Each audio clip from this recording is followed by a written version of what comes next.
close to the hospital, then we look at environmental controls. And that would be heating and air if that's going to be necessary.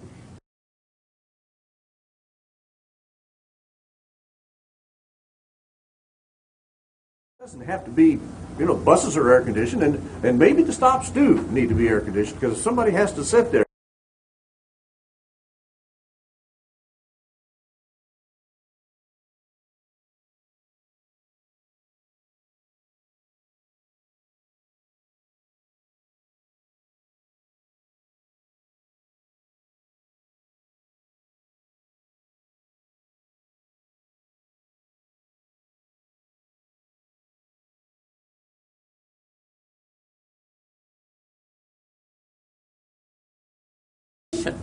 And the lighting and the air, the heating, the temperature control,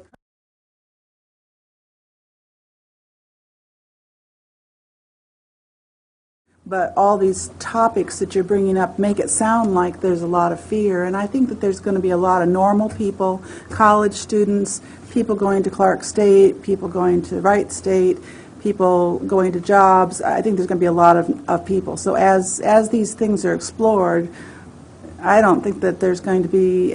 I mean, I think it's really smart to look at all the angles before you make a decision, but these are going to be regular people.